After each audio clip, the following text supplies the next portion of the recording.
Hey guys, welcome back. This is such a high protein family meal you can cook up midweek. No excuses for not eating clean for the entire family. I have used chicken breast, but you can always use chicken thighs and flavored it with harissa and a vibrant tomato sauce with beans and olives. So let's get cooking. We first start off by cutting chicken breast. I like to use chicken breast at home because it's nice and lean meat. But if you have chicken thighs and you like to use chicken thighs, that's perfectly okay. Transfer the cubed chicken breast into a bowl, and this is going to go into a marinade. Little salt, harissa paste.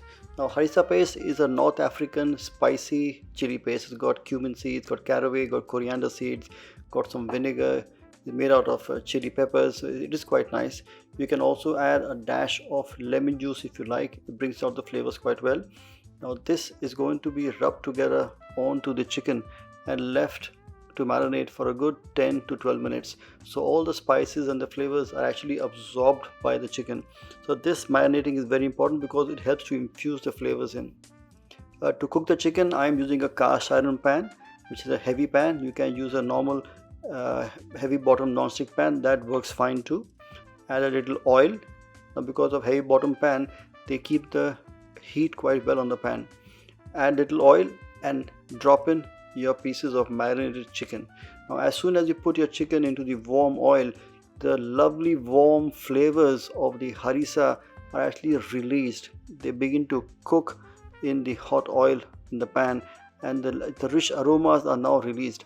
What it also does, it begins to release its flavors into the pan, so the pan begins to get all the flavors of the chicken and of the harissa onto the shelf. So the oil is already being flavored, and this pan is then reused. So never wash this pan. Transfer the cooked chicken into a bowl, but do not wash the pan because the pan has got the scrapings which stick onto the pan, and they have all the flavors. And then the process called the deglazing. So we add a little bit of oil into it, add one spice which is just fennel seeds. Now, if you want to add cumin seeds or caraway seeds, it is your choice, but I just think fennel seeds works quite well. It gives a very nice flavor to the dish. Chop garlic, and now the pan is on a low heat. As you begin to cook the fennel seeds and the garlic in the pan, in the oil, the sticky part which sticks onto the pan, it begins to release. So all the flavors are actually still retained in the pan. Normally in a classical French cuisine, they would add some wine into it or some stock to flavor it. We don't do that. We just keep the spices to cook in the oil. But what we do is we add chopped tomatoes. Now these are canned chopped tomatoes. Now this will release all the flavors of the tomatoes into the pan, make the pan temperature slightly down, but the burnt part or the sticky part are released. So all the flavors are released back into the sauce. I like to use dried tarragon leaves to flavor my sauce, but you can use oregano, you can use sage, you can use rosemary, perfectly okay, whatever you have, but use one type of single herb to get the best flavors out. Now again, tomato with garlic, with fennel, with the harissa flavors, and with the tarragon tastes quite nice. Once the sauce comes to a boil, add the cooked chicken along with the juices which it releases into the tomato sauce. So all the flavors are now put back into the tomato sauce. The chicken was just seared from the outside, so it's still raw in the inside. But as you put your cooked chicken along with the tomatoes, the chicken begins to release its flavors into the tomatoes, and at the same time it begins to absorb all the flavors from the sauce into the chicken. This is simmered for approximately 3 to 4 minutes. And what you do is you also add in your mixed beans now. So I have taken a can of mixed beans. You can use any boiled bean which you may have in your house.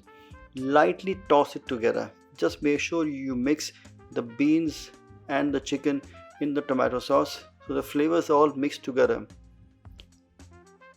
Sprinkle in 10 to 12 pieces of green olives, pitted green olives, so the seeds have been removed. This is again from a bottle. Just keep it on top, don't need to mix it together. Now the chicken is still raw. It's going to go into the oven at 200 degree centigrade or 390 degree Fahrenheit for approximately 25 minutes. And what you would get is that the chicken cooks with the sauce in the oven at a very, very low heat and at a long duration of time, and absorbs all the flavors and gets perfectly cooked. Once it's cooked, it's removed and you garnish them with fresh mint leaves just to make it nice, simple and clean. So this is my harissa and a bean chicken bake, best enjoyed with some crusty bread. Do try it at home and leave your comments on the section below. Bon appetit!